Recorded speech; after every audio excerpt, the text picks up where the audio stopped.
Le voyage, le déplacement, l'errance même, occupent une place importante dans ta pratique. Est-ce que tu peux nous en dire davantage? Oui, et le voyage n'est pas pour moi une question d'exotisme ou d'ailleurs. C'est plutôt une manière de perdre des repères et d'en retisser. De retisser ce qui me paraît essentiel.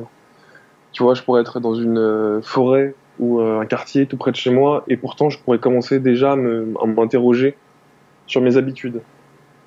C'est d'ailleurs dans le déplacement euh, que je provoque des interactions qui deviennent souvent le moteur dans la création des images justement.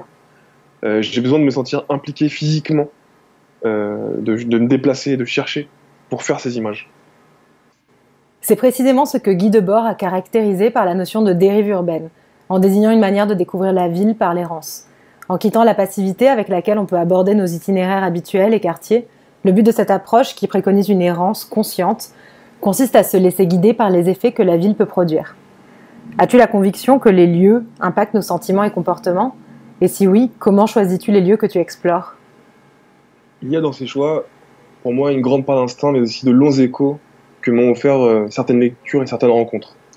En Tunisie, par exemple, dans le cadre de ce projet, Éloge de l'ombre, j'ai toujours ressenti une grande noblesse chez les gens, dans les lieux que j'ai pu visiter, mais même dans certains moments de dénuement. J'ai toujours été fasciné par certains regards, certaines attitudes que j'estime beaucoup, qui me ramènent à mon éducation, à mon expérience du monde et à une certaine manière d'être même dans ce monde. Et tu vois, j'ai grandi en région parisienne avec des amis marocains, algériens. J'avais envie de faire ce voyage au Maghreb, donc le projet Éloge de l'ombre, comme une forme de performance. Je cherchais un souffle commun. Et ce souffle m'a porté de Tanger à Tozeur. J'ai réussi à recoudre un lien de fraternité justement avec mes amitiés d'enfance. J'ai pu continuer à écrire une forme d'histoire populaire en action. Avant le Maghreb, tu as réalisé des séries de photographies aux États-Unis, notamment dans une réserve Apache, en Arizona, en Palestine, en Jordanie, à Cuba, mais aussi plus proche de toi géographiquement, en banlieue parisienne. Tes photographies mettent en exergue ta relation au territoire. Tu t'intéresses à des espaces qui interrogent à leur tour l'idée de limites et de frontières. Je m'interroge beaucoup sur ce qui est perçu comme la marge, sans que les gens que je prends en photo ne se vivent de la sorte. Je crois qu'ils sont sans ce genre de label et d'étiquette. C'est aussi ce qui me parle, ces espaces de liberté qu'on arrive à échafauder avec les différentes strates de nos identités. Il est important pour moi de rester souple. Je veux surtout tisser des liens, nous rapprocher parce qu'ils nous semblent différents, lointains, très souvent à tort. Ta série intitulée La dernière heure incarne visuellement cette idée d'entre-deux, de seuil, de limite. Pour cette série, tu as capturé de manière quasi ritualisée ce moment de bascule quand le jour tombe et que la nuit s'installe. La dernière heure traite d'un événement éphémère, un état transitionnel. Le coucher du soleil engendre la fin du jour. Tu te mets au rythme des éléments en vue d'immortaliser un processus quotidien. Avec ce projet, tu prends la mesure du temps qui passe. Cette série correspond à un moment de ma vie, un moment très personnel, qui m'a mené à des questionnements sur la mort. Pour moi, ces images sont des allégories. Cette série est une forme de vanité, un rappel que la mort est présente. J'ai décidé de ne pas l'aborder frontalement aussi parce que j'aurais l'impression de céder à des facilités en mettant en exergue des images misérabilistes, en confortant certains clichés. Euh, je pense que j'aurais pu mis vraiment cette forme de confort intellectuel. Tes deux séries, La dernière heure et Éloge de l'ombre, sont intriquées.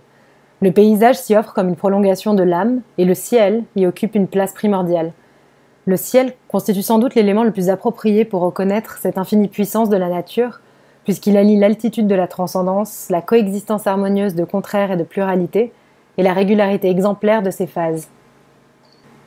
Le ciel nous surplombe et offre un spectacle grandiose, toujours unique. Ses couleurs se nuancent et offrent une variété de dégradés incroyables. Je me rappelle de l'installation que nous avions vue de James Turrell au LACMA, à Los Angeles. Elle était conçue pour éliminer complètement la perception de la profondeur du spectateur par l'usage de la lumière artificielle. Je me rappelle encore avoir le sentiment d'infini. Je me sentais tout à la fois perdu physiquement et parfaitement à ma place. L'art de Torel est à la frontière entre les mondes de l'art, des sciences, de l'architecture, de l'astronomie, des mathématiques, de l'archéologie et de la spiritualité. Rien d'étonnant à ce qu'il ait démarré sa carrière en tant qu'aviateur. On revient toujours au ciel. Pour moi, le ciel, c'est une toile de fond universelle, un dominateur commun à tous les hommes. J'adore découper les silhouettes et les corps dans l'immensité du ciel bleu. Quand je prends mes photos, je m'en lasse jamais. À Alger, j'avais rencontré deux adolescents qui m'avaient expliqué que chaque soir, ils se retrouvaient pour regarder le coucher du soleil ensemble, parce que c'est beau.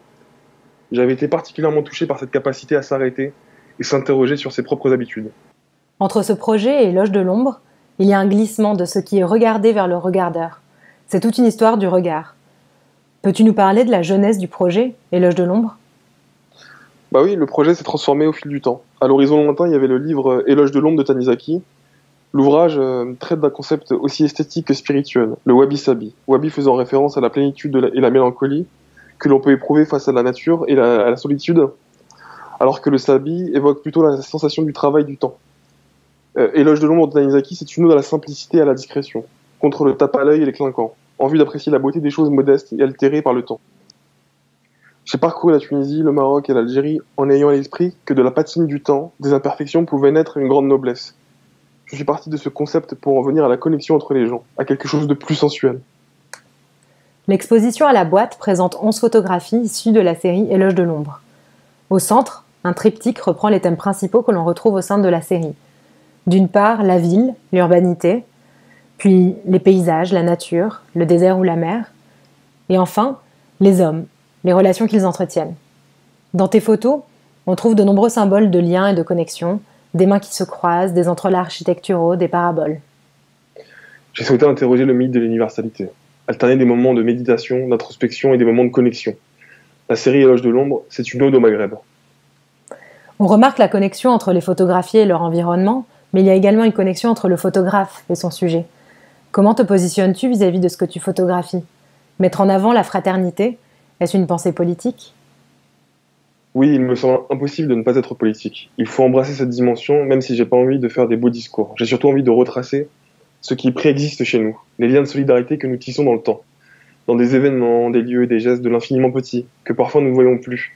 Je pense qu'il existe la possibilité d'un idéal.